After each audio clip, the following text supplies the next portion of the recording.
Boa tarde. Bem, eu antes de tudo eu queria agradecer ao convite para a participação desse evento de inegável valor. Para mim é uma data muito especial. É o meu aniversário de quase morte. Há exatamente um ano atrás, quase que eu abortou. Mas o santo é forte aqui é Palmeiras. E por... Comentário desnecessário. Ser forte mesmo. E por conta disso, isso me trouxe... Eu estava aqui sentado, veio não comi uma madeleine, mas veio uma memória de um tempo passado, lá dos anos 80. Eu não tinha nascido, mas eu lembro. Eu lembrava de um professor de inglês meu, que ele sempre falava a seguinte coisa: I am a teacher, I am a professor, not a teacher. Ou seja, eu sou professor, eu não sou um ensinador. A palavra teacher, que nós traduzimos como professor, vem do verbo to teach, ensinar.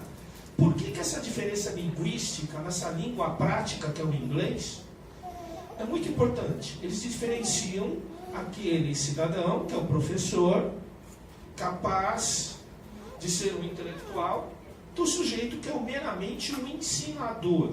Eu vou traduzir em português os dias contemporâneos e eu vou chamar de operador de apostila. O facilitador, o colaborador. Por que eu faço isso como fecho introdutório? Eu vou procurar abordar na minha fala aspectos, no meu entender, pouco abordados no combate à escola sem partido, que é entender a vinculação dessas ideias a partir do momento presente, dos momentos anteriores, das fases de acumulação de capital no Brasil.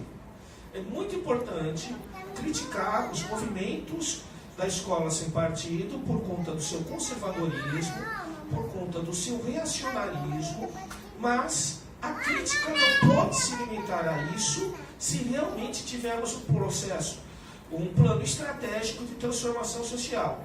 É preciso entender a escola sem partido e demais projetos associados como parte da expressão ideológica de um novo momento do capitalismo no Brasil. Então, nesse sentido, me perdoem se eu aparecer talvez pedantemente teórico no começo, mas precisamos apelar para Marx e para Antônio Gramsci. E antes eu convido, no dia 27 de abril, a célula Estima Mesaros, do Partido Comunista Brasileiro, do qual eu sou secretário, realizará um seminário aberto a todos sobre Antônio Gramsci. Por que essa volta?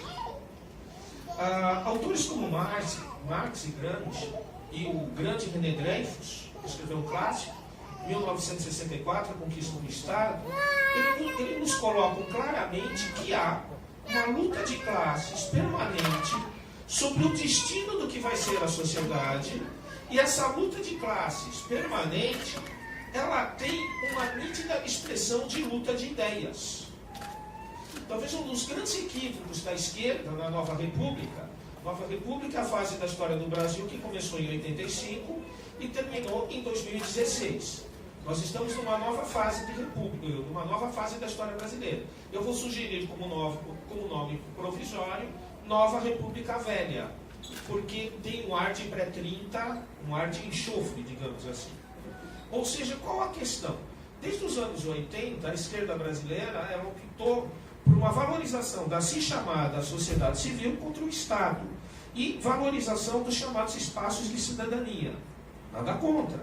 Nós temos que entender o contexto da época por sua época, sem anacronismos de julgamento posteriores. Mas a questão que se coloca, conforme a esquerda avançou nesse período da Nova República Velha, eu estou usando esquerda no sentido bem genérico, no sentido de setores progressistas, nós caímos num otimismo da história muito parecido com aquilo que o Walter Benjamin, nas teses da filosofia da história, falou sobre o otimismo social-democrata alemão. A ideia de que a história está ao nosso favor, de que passo a passo pavimentamos o caminho do progresso.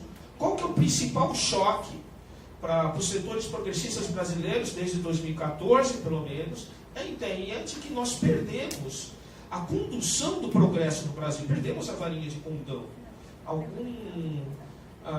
Alguma criatura malvada, saída de um bom livro do Harry Potter está fazendo maldades. E aí eu me posiciono no debate contemporâneo sobre as questões, uma coisa que me preocupa muito, entender o que acontece no Brasil como uma onda conservadora, reacionária, que de repente saiu do nada. Precisamos barrar essa onda conservadora? Claro que sim. Mas ela não veio do nada. Ela veio do enraizamento na vida social. A professora Virginia Fontes, lá da UF, ela tem se destacado num processo muito interessante de estar estudando desde a Constituição do Brasil, né, a Constituição de 88, onde que definiu uma situação onde, se não houve vitória da esquerda, houve uma espécie de empate negociado, e eles estão desempatando isso, e vão enterrar a Constituição, né, o Pacto da Nova Era, de que todos os setores conservadores vêm se organizando numa série de instituições, ONGs, Fundação Abrinq, coisas que, no primeiro momento, não são abertamente reacionárias, mas funcionam com aquilo que o Gramsci chamou de aparelhos privados de hegemonia, ou seja, disputando a visão de mundo, a visão do sentido de mundo. Basta lembrar que nos anos 90 nós tivemos a expansão das ONGs, a expansão de pedagogias que enfatizavam muito a cognição individual em detrimento do social, embora até tivessem uma retórica progressista, a valorização de uma coisa vaga chamada terceiro setor. Terceiro setor pode ser qualquer coisa, inclusive do outro lado. Ou seja, se nos últimos 5 anos, 6 anos, apareceu esse movimento com força da direita, ele já estava sendo incubado há algumas décadas. E mais ainda, para usar o velho Gramsci, estava se formando um bloco histórico conservador, onde você cria uma aliança entre neoliberais, as associações empresariais que surgem, por exemplo, como Reação ao Orçamento Participativo em Porto Alegre, que vai ser um dos braços do MBL, você surge um bloco que vai de neoliberais a fascistoides. Eu não acredito que o governo atual do Brasil seja fascista, mas há tendências fascistizantes na sociedade civil, na luta de classes. Por que eu estou querendo dizer isso? Porque aí nós começamos a ver as expressões ideológicas como expressões do movimento do capital no Brasil. Eu sou professor de História. Eu ingressei na minha carreira, na rede pública e privada, em 1990. É um caso único no Brasil. Eu comecei a dar aula com 7 anos. Brincadeira. Quando eu comecei a minha carreira, escola particular, era legal. Eu dava aula em colégio de freiras, elas até gostavam que os professores de história fossem de esquerda, porque davam uma força na campanha da fraternidade. Eu lembro de ter organizado plebiscito contra a ALCA. Eu fazia a minha prova, eu escolhia o dia, avisava o aluno. Se não avisasse também, não tinha problema. Eu escolhia o meu livro didático, ou não escolhia. Eu tinha uma série de liberdades pedagógicas que, grosso modo, me faziam sentir um profissional liberal.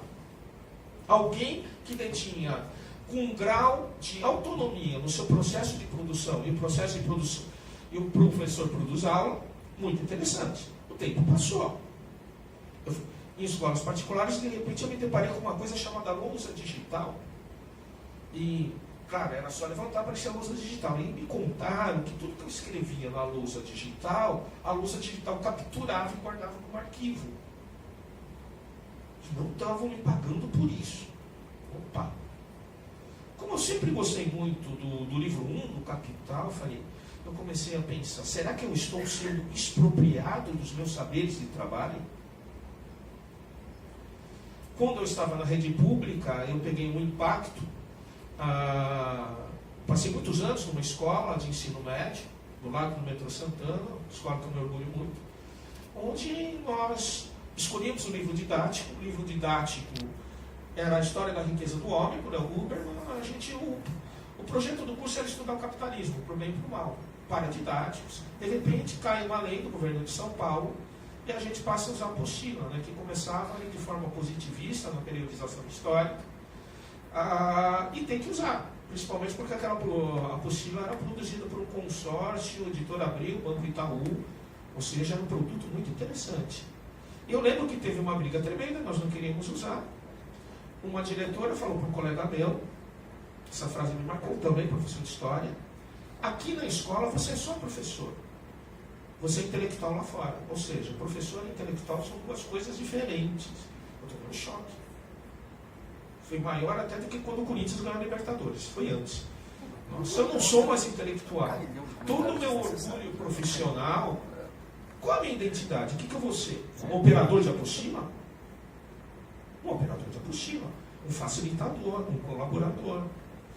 Olha, usando a minha vida pessoal, que é interessante porque é de muitos professores, de repente, de profissional liberal, eu virei um peão.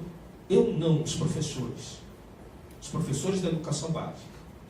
Aí, eu feliz da vida, consegui uma experiência profissional no ensino superior privado, falei, vou voltar a ser intelectual. A risada do professor Rodrigo Medina já diz, santa ingenuidade, 200 alunos, coisas eletrônicas, ótimo, EAD. O que eu estou querendo dizer nesses 21 anos? Pegando uma expressão do David Harvey. O David Harvey tem uma asserção que diz que o capital precisa de valorizar pelo menos a 6% por ano. Tá bom, 11.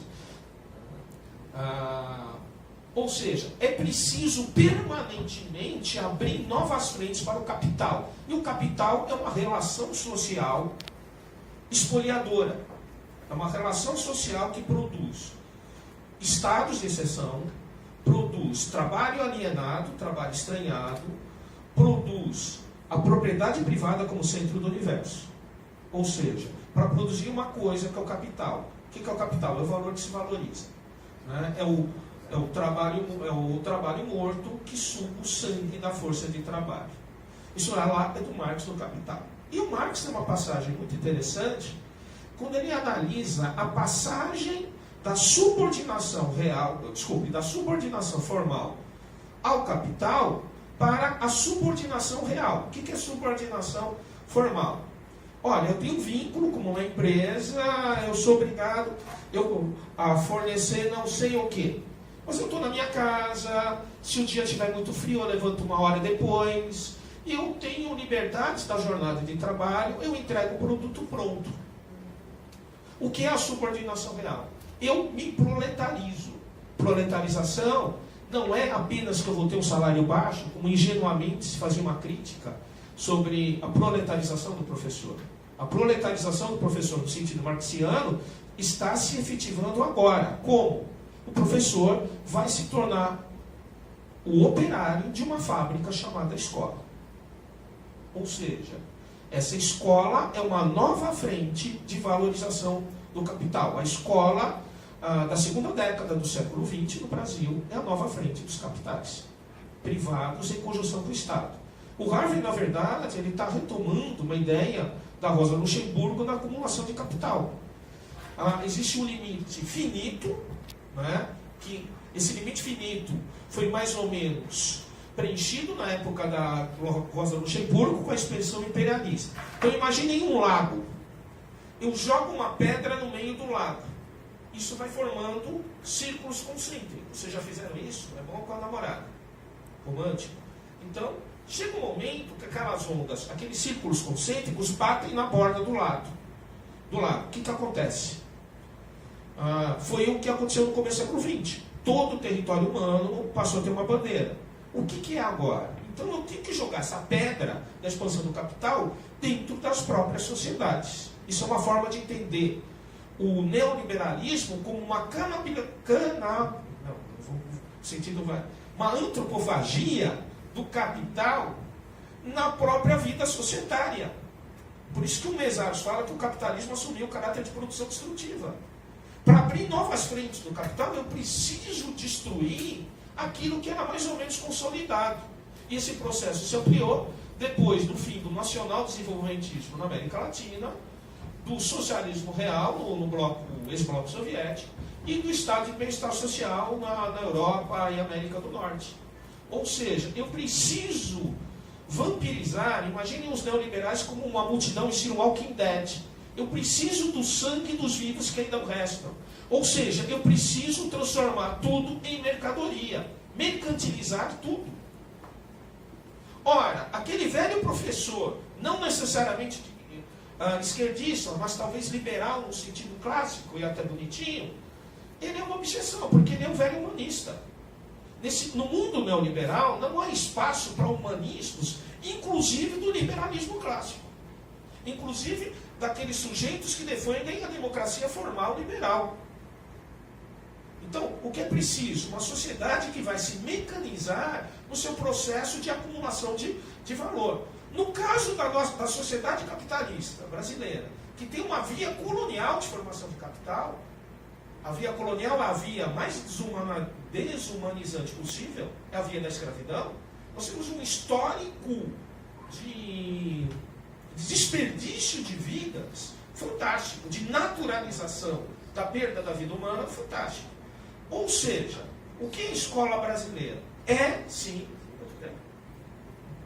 10 minutos. A escola brasileira, portanto, sim, é importante enfrentar o conservadorismo, é importante defender questões de gênero, de etnicidade, de sexualidade como parte da constituição de sujeitos sociais livres, mas não podemos nos enganar que o enfrentamento à escola sem partido é uma mera questão de opor programas de ensino, de opor currículos, de opor planejamentos pedagógicos, sequências didáticas.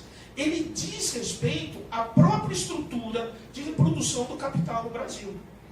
A escola sem partido é a expressão ideológica da proletarização do professor. Ela nasce de experiências da escola privada, as mordaças, para quem tem experiência de algumas décadas. A mordaça em escola privada sempre existiu. Um colega fala para o outro, olha, toma cuidado com isso, aborda isso sem muito, isso é comum no cotidiano de professores privados. Né? Mas só que agora, esse processo de mordaça é a mordaça daquele que o Marx falou no capítulo 24, são as leis de ferro do capital.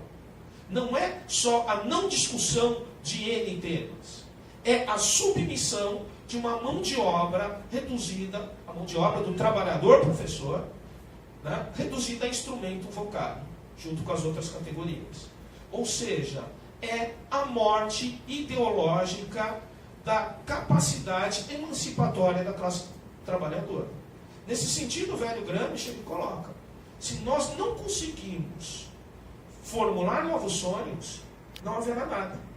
Porque a luta de classes, ela não é uma luta só pelo que está aqui, pelo ser, é uma luta pelo futuro, é uma luta pelo vir a ser. Então, simultaneamente, nós temos uma ação do capital, pela identificada na ação dos burgueses, que é o seguinte, vamos acabar com qualquer ideia emancipatória na vida social. A escola pública vai acabar, porque todo esse discurso de homeschooling valoriza capital, empresas vão fornecer para os pais material didático, empresas vão assumir as escolas, é muito melhor. Uma empresa fornece professores, igual os faxineiros, igual os merendeiros. Qualquer problema ele vai embora. Ou seja, estamos sujeitos à escola sem partido, para usar a expressão do Marx, é o despotismo fabril aplicado a uma categoria que se proletarizou e não percebe. Então, precisamos retomar a crítica material ao universo conservador e reacionário no Brasil. Não é um detalhe, não é um acidente de percurso. É uma nova fase da acumulação do capital, acelerada a partir da crise de 2008 e que tem relação com a crise estrutural do capital desde 73. Muito obrigado.